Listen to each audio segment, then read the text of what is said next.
ایک ظالم بادشاہ کا دل کس طرح موم ہو گیا۔ پڑھیے دل خراش واقعہ۔ ایک بادشاہ بہت ظالم اور جابر تھا۔ اس کی ہیبت کے قصے سارے ملک میں مشہور تھے، لوگ اس سے نفرت کرتے تھے اور اس کا نام آتے ہی لوگ کانپتے تھے۔ ایک دن جانے کیا ہوا بادشاہ نے سارے شہر کو مدعو کیا کہ ایک اہم اعلان کرنا ہے۔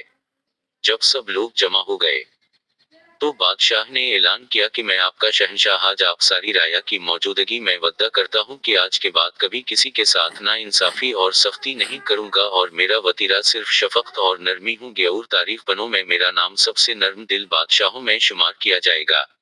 سب لوگ بہت حیران ہوئے کہ شاید بادشاہ سٹیا گیا ہے، اس کو کیا ہو چلا ہے۔ خیر سب نے سوچا کہ بس ایسے ہی بول رہا ہے، وقت بتائے گا کہ یہ بدلا ہے کہ نہیں۔ بادشاہ دراصل بالکل بدل گیا تھا اور ساری عوام اس سے نہایت خوش اور مطمئن تھی۔ کئی مہینے بادشاہ اسی طرح رہا، وزیر سے صبر نہ ہوا اور ایک دن ہمت کر کے بادشاہ سے پوچھا کہ ذی الاللہ آخر کس وجہ سے آپ کا دل بدل گیا۔ بادشاہ بولا، کچھ دن پہلے کی بات ہے کہ میں جنگل میں جا رہا تھا کہ میری نظر ایک لومڑی پر پڑی، وہ بیچاری بھاگ رہی تھی، اس کے پیچھے ایک بڑا سا کتا لگا ہوا تھا۔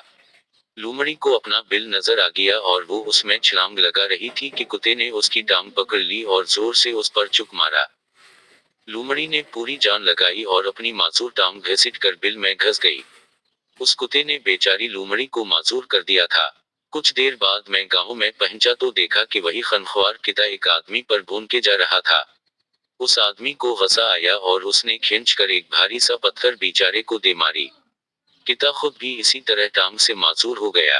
میں ابھی سوچ ہی رہا تھا کہ اوپر والے کی لاٹھی بے آواز ہے کہ اسی آدمی کو ایک گھوڑے نے دولتی ماری اور اس کی بھی ایک ٹانگ فارغ ہو گئی۔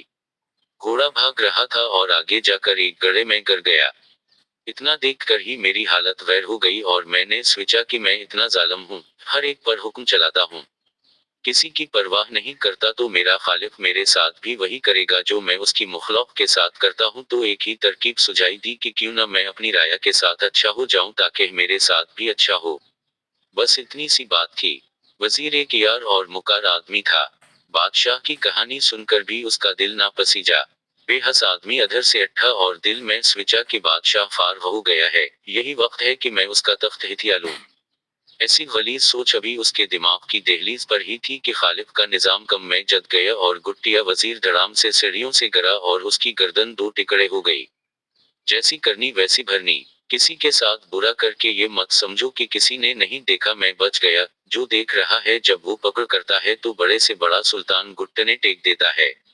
اچھا کرو اور صلح کی امید لوگوں سے مت رکھو، اور برا کرو تو یاد رکھو کہ اب کہیں زمین پناہ نہیں دے گی، اور پھر چپ کر کے اپنے گناہوں کا خمیازہ بھگتو۔ بہترین حکمت عملی، برا مت کرو۔